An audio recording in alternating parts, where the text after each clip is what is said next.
For decades, the true scope of the criminal network orchestrated by Jeffrey Epstein has been locked away in sealed government folders. In April 2026, First Lady Melania Trump released an unexpected statement intended to address years of rumors circulating across social media. She issued a categorical denial of any personal relationship with Epstein, explicitly stating he did not introduce her to Donald Trump. Her denial extended to his primary accomplice as well, claiming no knowledge of Ghislaine Maxwell or the inner workings of the trafficking ring. The statement then pivoted to a direct call for action. She urged Congress to hold public, sworn hearings with the survivors of the abuse. Coming from the highest office in the executive branch, this demand presented itself as a major step toward transparency and victim support. That proposal immediately triggered a fierce response from a group of 13 survivors and the family of Virginia Giuffre. In a collective statement, the group issued a formal and public rejection of the First Lady's invitation to testify. It presents a strange paradox.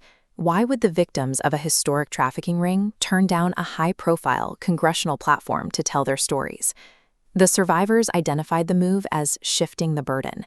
They argue that requiring more victim testimony protects those in power by making the abused responsible for generating the investigation's momentum. The group concluded that the proposal prioritized political theater over genuine accountability.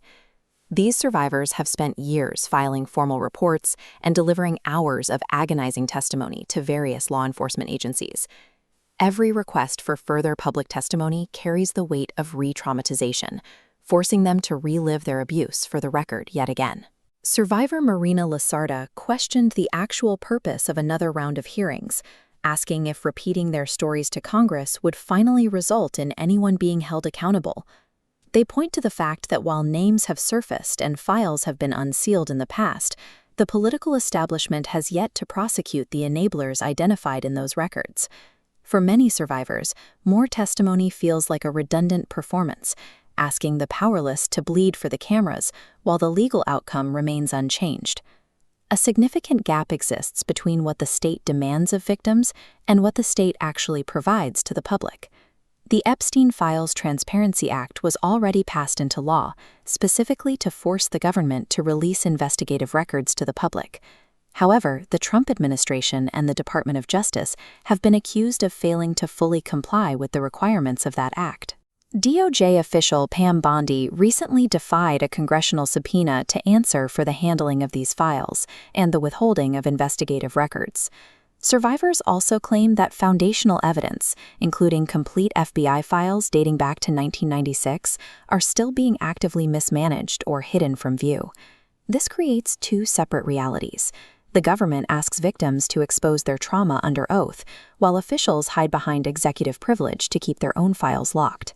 Survivor Lisa Phillips issued a challenge to the First Lady, urging her to take actual administrative steps towards justice, rather than issuing statements to distance herself from her husband.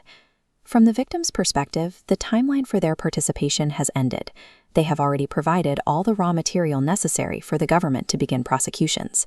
The focus must now shift entirely to the institutions. Transparency currently relies on federal compliance and the release of unredacted records. Until those records are produced, any call for public hearings serves as a smokescreen to protect high-profile enablers from the evidence already in hand.